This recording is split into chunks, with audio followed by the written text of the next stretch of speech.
کہ پہلی بات تو یہ ہے کہ ہمارا اتنی سستی بجلی دینے کے بعد پھر اتنی مہنگی بجلی اور گیس لینے کے بعد یہ جو ظلم ہمارے ساتھ ہو رہا ہے، تو یہ میں ایک آخری جب بات کرتا ہوں تو یہ کہتے ہیں دھمکی. دیکھیں، دھمکی میں اور وارننگ میں فرق ہوتا ہے. آپ کوئی چیز لیتے ہیں نا تو آپ کی بہت جگہ پہ لکھا ہوتا ہے کہ وارننگ. وہ کیوں دی جاتی ہے؟ تاکہ آپ الرٹ ہو. بجلی کے قریب آپ جائیں وہاں پہ لکھا ہوتا ہے وارننگ. بہت سی جگہوں پہ لکھا ہوتا ہے وارننگ. اکثر تو پلوں پہ لکھا ہوا ہے پاکستان میں کہ آپ پل کے ساتھ کھڑے ہوں تو کہتے ہیں وارننگ، خبردار، تصویر لینا جو ہے منع ہے. یہاں پر وارننگ دی جاتی ہے نا. تو وارننگ کیوں دی جاتی ہے؟ کیونکہ وہ ضروری ہوتی ہے، اور اگر اس کے اوپر اگلا عمل درآمد نہ کرے تو کل اگر اس کے خلاف کوئی کارروائی ہو تو وہ کارروائی کے اندر وہ اپنے آپ کو خود مرتکب کر رہا ہے کہ اس کے خلاف کارروائی اگر ہو رہی ہے تو وارننگ کے باوجود وہ باز نہیں آ رہا. اب 450 ارب سے زیادہ اس وقت خسارہ ہے وابڈا کا. اس میں 110 ارب جو خسارہ ہے جو بجلی کی چوری کی مد میں ہے وہ ہمارے صوبے کا ہے. باقی جو لائن لاس کا خسارہ ہے اس کے ذمہ دار یہ سسٹم ہے، کیونکہ عمران خان نے تو 3.5 سال حکومت کی. اس کے علاوہ جو برجمان رہے، یہی پارٹیاں برجمان رہیں، انہوں نے سسٹم کو ٹھیک کیوں نہیں کیا کہ 120 ارب تک جو ہے وہ سالانہ خسارہ آ جاتا ہے سسٹم کی وجہ سے. اس کے ذمہ دار تو یہ ہے. ہمارا جو 1510 ارب روپے دے رہا ہے، میں واضح کر رہا ہوں کہ ایک تو میری عوام کو چور نہ کہا جائے.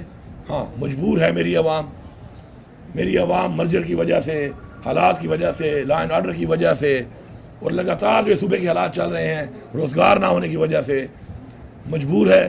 بجلی کی چوری وابڈا ہی کرواتی ہے، اور اس میں اگر کوئی لوگ انوالو ہیں مجبوری کی وجہ سے تو میں یہ بات بالکل برداشت نہیں کروں گا کہ میرے لوگوں کو چور کہا جائے.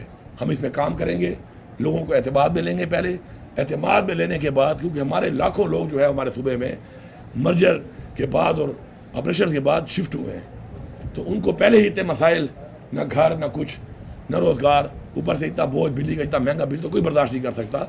تو ہم ان کے لیے ان کو کہہ چکے ہیں، اور میں دوبارہ ابھی ایک میٹنگ کر رہا ہوں، اور اس میٹنگ میں اگر مجھے کوئی ریلیف میرے لوگوں کے لیے جو میرا حق ہے اگر میں دینا چاہتا ہوں نہ دیا گیا تو پھر میں کوئی ایسا اقدام اٹھانے پہ مجبور ہو جاؤں گا کہ جس اقدام کے بعد پھر یہ میرے پہ کوئی سرٹیفکیٹ نہ لگائے کہ جی آپ غدار ہیں، آپ تو جی کوئی اینٹی اسٹیٹ ہیں. پھر یہ چیزیں برداشت نہیں کروں گا. میرا 1510 ارب آپ نے دینا ہے جو واجب الادا ہے.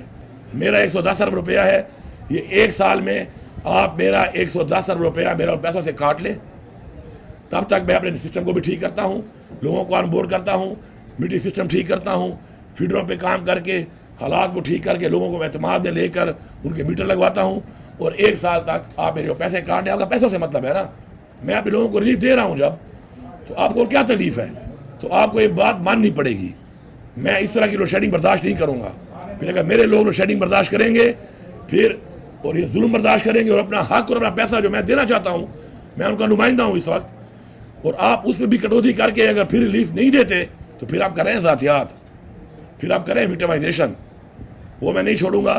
پھر میں کوئی ایسا اقدام اٹھاؤں گا کہ پھر تکلیف کا اندازہ سب کو ہوگا کہ جب بجلی نہیں ہوتی تو کتنی تکلیف ہوتی ہے. پھر مجھے اس طرف جانا پڑے گا. بہتر ہے کہ حق کے مطابق جو چیز میں اپنی عوام کو دینا چاہتا ہوں اور پیسے بھر رہا ہوں، کٹوتی کرا رہا ہوں، کوئی خیرات بھیک نہیں مانگ رہا، تو وہ آپ کو دینی پڑے گی. اس میں میٹنگ ابھی کروں گا جا کر، اور مجھے پوری امید ہے کہ ریلیف دیں گے، بات مانیں گے. پیسہ تو میں نے دینا ہے، پیسہ تو میں نے کٹوانا ہے اپنا، اور اگر نہیں دیں گے پھر میری پوری صوبے کی عوام جو ہے ان کو میں وعدے کرنا چاہتا ہوں کہ بجلی اور گیس یہ دو محکمے ہیں. 16 روپے یونٹ سے آج یونٹ 65 روپے سے اوپر جا چکا ہے. مزید مہنگا بھی کر رہے ہیں. گیس کے حالات بھی وہی ہیں کہ بل 4 گنا 5 گنا آ رہا ہے. اور اس کے بعد اگر ان نکموں سے میں ریپیٹ کر رہا ہوں کہ عمران خان کے ٹائم میں یہی وسائل تھے، عمران خان کے ٹائم میں یہی ملک تھا. اگر 16 روپے یونٹ عمران خان بجلی دے رہا تھا تو آج 65 روپے پہ مجھے بجلی کیوں نہیں مل رہی؟ Same is with gas. 145 سے چلا گیا ہے، پیٹرول اتنا مہنگا ہو کر. یہ پیسہ کہاں جا رہا ہے؟ یہ تو پیسہ آپ لوگوں پہ ٹیکس لگا کے کما رہے ہیں. کس پہ لگا رہے ہیں آپ؟ صوبے کے حقوق بھی نہیں دے رہے، واجبات بھی نہیں دے رہے. کر کیا رہے ہیں آپ لوگ؟ تو اس کا حساب اپنے صوبے کے حساب سے تو میں لوں گا اور آپ کو دینا پڑے گا. ورنہ پھر میرے صوبے کے لوگ جو ہیں پھر واضح طور پہ فیڈرل گورنمنٹ کے خلاف ہم ایک آواز اٹھائیں گے. پھر ہم ایک تحریک چلائیں گے. میری 2 تحریکیں ہیں. ایک میری پارٹی کی ہے، میرے لیڈر کی ہے، مینڈیٹ کی چوری کی ہے. ایک میرے صوبے کا وہ ذمہ داری جو مجھے عمران خان نے دی ہے، ایک وہ بھی ہے.